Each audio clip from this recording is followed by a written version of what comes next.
Public Statement, Part 1. I am issuing this statement because I am done being categorized as a convenient symbol for someone else's agenda, and I am done being forced to choose between two political lanes that both, in different dialects, profit from indigenous exhaustion, indigenous silence, indigenous disappearance, the carefully curated national illusion that our pain is either a private family matter or an administrative detail. I am indigenous. I am two-spirit. I am autistic and disabled. I am not a mascot for settler rage. That's right, and I am not a decorative footnote in liberal reconciliation theater. Ouch, I am a living body, navigating a system that continues to make survival conditional on erasing the very identity this country claims to honor. Oh my God, jokes. And I am naming the structure of that coercion with the clarity this moment demands. So right now, Canada is watching the rise of a loud anti-liberal movement that markets itself as freedom while flirting with white nationalists. Nostalgic. Yup, and I am watching a liberal brand that keeps promising care while letting the foundations of care quietly expire or rot behind polite language.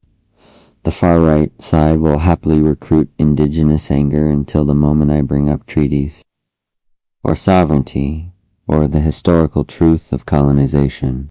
Oops, then the mask drops, and I am once again the obstacle in their fantasy of a cohesive nation. The liberal side will lean on the vocabulary of inclusion, while making real-world support so scarce and conditional that indigenous, disabled, and to SLGBTQ+ people are forced into survival bargains that feel like slow-motion punishment for existing. The result is that I am repeatedly shoved into the false category of freedom fighter by people who do not want me free, while being expected to accept reconciliation from a government that has mastered the art of starving vulnerable people with a smile. I am not speaking in abstractions. I am speaking from the ground where the policy meets the body. The ability to sleep indoors has been made conditional on transformations of self that would be recognized. Oh man, honestly, recognize this. If honest language still existed as, identity suppression.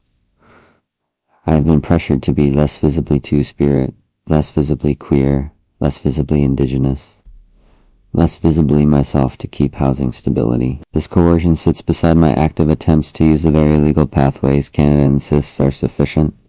Court and tribunal filings, human rights, processes, formal complaints, and years of documentation that any sane society would treat as an alarm. I have done what I was told to do. I filed. I complied with procedure even while procedure was used to delay substance.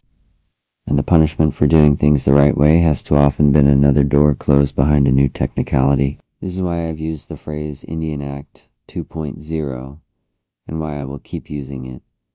I am not talking about people replacing me. I am talking about policy replacing indigenous priority. Oh my God, no. Indian Act 2.0 is replacing treaty reality with demographic noise, replacing survival obligations with austerity theater, replacing the duty to protect life with the administrative convenience of scarcity. We already have an Indian Act in this country. The architecture of control is not theoretical. It is historical and ongoing. When I say replacement, I am naming a modernization of that logic. Control through deprivation, compliance through fear of homelessness, and disappearance by policy choice rather than explicit declaration. If this language makes anyone uncomfortable, I suggest they interrogate the discomfort. Because it is easier to police my words than to face the continuity of a colonial state that has always preferred indigenous quiet over indigenous truth. I am also naming a dangerous public distortion that is spreading in the current climate, the attempt to convert demographic claims into moral entitlement. You cannot claim a country was built from nothing without confessing the ideology of erasure. You cannot brag about the absence or minimize visibility of indigenous people and call it national cohesion without revealing what kind of cohesion you mean. If a political movement's version of freedom requires my erasure, then it is not freedom. So I say, a cleaned-up rebrand of the same colonial appetite. and if a government's version of progress allows mental health, disability supports, and housing protections to decay until the vulnerable are forced to choose between disappearing quietly or being accused of, making things political, ha ha, ha ha, ha ha, then it is not progressing progress. It is negligence dressed as administration. So here's my line in the sand.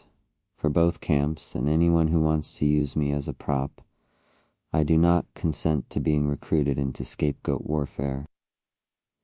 And I do not consent to being pacified by symbolism while material conditions collapse. I stand for indigenous life, not indigenous performance. I stand for democracy that remembers its actual roots on this land, not just the imported script that pretends it began when settlers started counting themselves. I stand for policy that treats housing, mental health, and disability supports as survival infrastructure rather than optional generosity. And I am making an intentional shift in how I fight. I will no longer carry this alone. I am building alliances with people I respect, with the precision of language and the discipline of strategy required to make denial costly. Because isolation is how the system makes us easy to erase, and I am not volunteering for disappearance.